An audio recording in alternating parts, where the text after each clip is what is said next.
Você já ouviu falar em SAF, a Sociedade Anônima do Futebol, né? Virou uma palavra mágica para salvar time endividado. Mas aí você olha pro Cruzeiro, que saiu da Série B, disputou a semifinal da Copa do Brasil e ficou no terceiro lugar do Brasileirão. Foi por pouco que não disputou o hepta da Copa do Brasil. Aliás, gravando esse vídeo no dia seguinte ele perder é foda. E depois olha pro Vasco, que também virou SAF, mas continua atolado em crise, dívida e agora tá em recuperação judicial. Aí você pensa, ué, mas não era a mesma solução? Por que para um deu tão certo e por que pro outro deu errado? Fica comigo hoje e eu vou te explicar porque a SAF do Cruzeiro foi um sucesso e a do Vasco Antes de mais nada, vamos entender rapidinho o que é essa tal de SAF. Basicamente, SAF é um tipo de empresa criada especificamente para o futebol. O clube, que antes era uma associação sem fins lucrativos, separa o seu departamento de futebol e o transforma em uma empresa. Essa empresa pode ser vendida para um investidor que passa a ser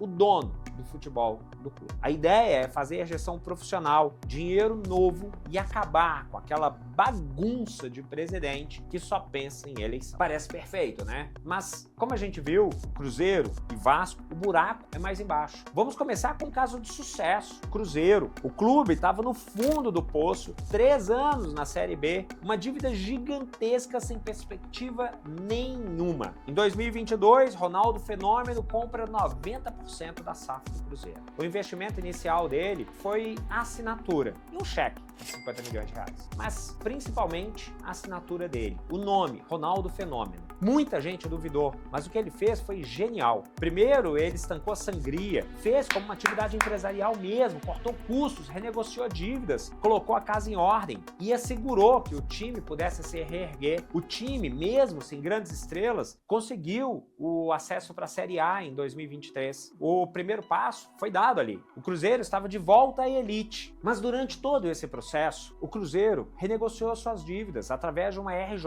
uma recuperação judicial, que conseguiu tirar o peso das ações de execução, das penhoras, de tudo que estava acontecendo no aspecto civil. No aspecto tributário, a dívida de centenas de milhões, inclusive eu tenho um vídeo aqui no canal sobre isso, ele fez uma operação de transação tributária e renegociou todo o débito tributário. Então, enquanto o Cruzeiro se reerguia em campo, ele se reerguia também nos bastidores jurídicos. Só que logo depois dele voltar à elite, veio o grande pulo do gato de Ronaldo Fenômeno. Em abril de 2024, Ronaldo Fenômeno vendeu a SAF, que ele tinha comprado por 50 milhões de reais, por 600 milhões de reais para Pedro Lourenço, Pedrinho, empresário de grande sucesso aqui na região e, na verdade, no Brasil inteiro. Ronaldo teve um lucro de quase 12 vezes em 2 anos, mas para ele esse não foi o grande negócio. Ele trouxe o Cruzeiro de novo à elite do futebol brasileiro. Para Pedro e para o Cruzeiro, essa venda mudou o patamar. Pedrinho chegou com um projeto ambicioso e, mais importante, com dinheiro para investir. Formou um time de peso, um torcedor apaixonado com dinheiro para investir. O time ficou forte, competitivo e o resultado, o Cruzeiro fecha o ano de 2025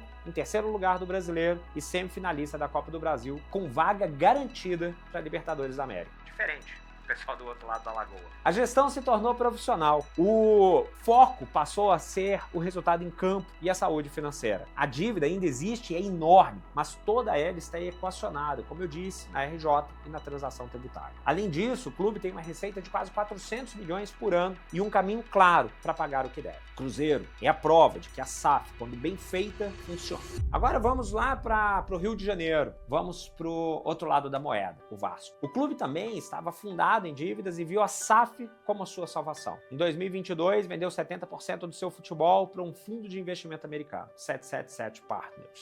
777 Partners, né? Fica mais bonito tudo em inglês, né? A promessa era de 700 milhões de reais em investimento e o pagamento de até 700 milhões de reais em dívidas. No papel era um sonho, mas a realidade foi um pesadelo. A 777 Partners se mostrou um investidor, digamos, complicado. Os aportes atrasavam, o planejamento era confuso confuso, as contratações não tinham critério, o time não engrenava em campo e a gestão fora dele era um caos. Faltou o profissionalismo, faltou o entendimento do que é o futebol brasileiro. O resultado é que, em maio de 2024, a Justiça tirou o controle da SAF da investidora e devolveu para a associação presidida pelo ídolo Pedrinho. E o que ele encontrou foi uma terra arrasada, uma dívida de 1,2 bilhões de reais, um patrimônio líquido negativo de 700 milhões e um balanço financeiro de 4 páginas, sem auditoria, sem transparência e bem no vermelho. A situação ficou tão grave que o Vasco teve que pedir recuperação judicial. Isso na prática é como ser internado na UTI. É o que o Cruzeiro fez, só que aqui por emergência, não por plano estratégico como foi do Cruzeiro. É o clube dizendo: eu não consigo pagar minhas contas e preciso de ajuda da justiça para não fechar as portas. E aqui nós temos uma diferença estratégica muito forte. Você pode utilizar a recuperação judicial como estratégia ou como um último soluço. Quando é um último soluço, é o caso do Vasco, e isso é péssimo. A SAF, que veio para ser a solução, se tornou o maior dos problemas. E aqui chegamos na grande lição dessa história toda. A SAF não é uma pílula mágica que você toma e resolve todos os problemas. Ela é uma ferramenta. É uma ferramenta muito boa, mas como toda ferramenta, o resultado depende de quem está usando. O Cruzeiro usou corretamente e estrategicamente, porque teve um primeiro investidor que foi mais do que um investidor, foi um salvador, Ronaldo, que soube arrumar a casa e valorizar o ativo. E depois um segundo investidor, o Pedrinho, que é um homem dos negócios e entende de futebol e gosta de futebol e é apaixonado pelo clube. Ele tem um projeto claro e dinheiro para executar esse projeto. O Vasco deu errado por quê? Porque entregou o seu maior patrimônio para um investidor estrangeiro que não tinha a menor ideia do que estava fazendo. Um fundo que parecia mais interessado em especulação financeira do que em montar um time de futebol competitivo. A gestão foi amadora, o planejamento inexistente, o resultado foi o caos. Então o que importa não é a sigla, não é se é SAF ou associação. O que importa é a qualidade de gestão, é ter gente competente com um plano claro, com dinheiro para investir e principalmente com compromisso de longo prazo. E aí vem a história